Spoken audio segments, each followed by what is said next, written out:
Loss ആഞ്ചലസിൽ പടർന്നുപിടിച്ച കാട്ടുതീ ഒരാഴ്ച പിന്നിട്ടിട്ടും അണയ്ക്കാനായില്ല. 160 ചതുരശ്ര കിലോമീറ്റർ മേഖല പൂർണ്ണമായും ചാരമായി.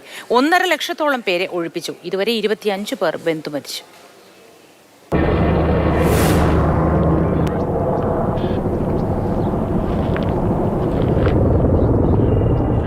സമീപകാല ചരിത്രത്തിലെ തന്നെ ഏറ്റവും വലിയ പാരിസ്ഥിതിക ദുരന്തത്തെയാണ് അമേരിക്ക നേരിടുന്നത്. ലോസ് ആഞ്ചലസിലെ നഗരങ്ങളെ വിഴുങ്ങി കാട്ടുതീ ആളിപ്പടരുകയാണ്. പല പ്രധാന നഗരങ്ങളും ഇന്ന് ചാരക്കൂമ്പാരമാണ്.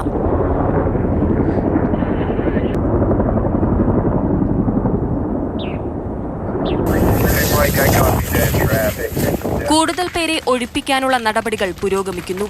ആഞ്ഞുവീശുന്ന സാന്റ ആന എന്ന വരണ്ട കാറ്റാണ് തീയണയ്ക്കാൻ പ്രധാന വെല്ലുവിളി.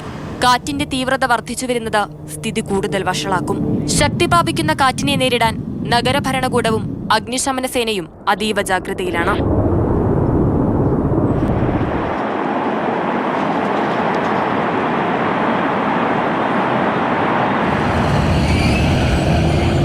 നഗരത്തിലെ പ്രധാന ജലസംഭരണിയും പൊതുപൈപ്പുകളുമെല്ലാം വറ്റിവരണ്ടതിനാൽ പുറത്തുനിന്ന് വെള്ളമെത്തിക്കേണ്ട സ്ഥിതിയാണ്.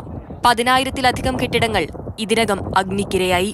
ദുരന്തത്തിന്റെ ആക്കം കൂട്ടിയത് അധികാരികളുടെ ആദ്യഘട്ടത്തിലെ അനാസ്ഥയാണെന്ന വിമർശനം ശക്തമാകുന്ന സാഹചര്യത്തിൽ കാട്ടുതീ നശിപ്പിച്ച പ്രദേശങ്ങളുടെ പുനർനിർമ്മാണ പ്രവർത്തനങ്ങളുടെ ചെലവ് മുഴുവനായും വഹിക്കുമെന്ന് ജോ ബൈഡൻ ഭരണകൂടം വ്യക്തമാക്കി. അതേസമയം സ്ഥാനമേറ്റെടുത്ത ശേഷം ദുരന്തബാധിത പ്രദേശങ്ങൾ സന്ദർശിക്കുമെന്ന് ഡൊണാൾഡ് ട്രംപ് അറിയിച്ചു. News desk, Mathrubhumi news.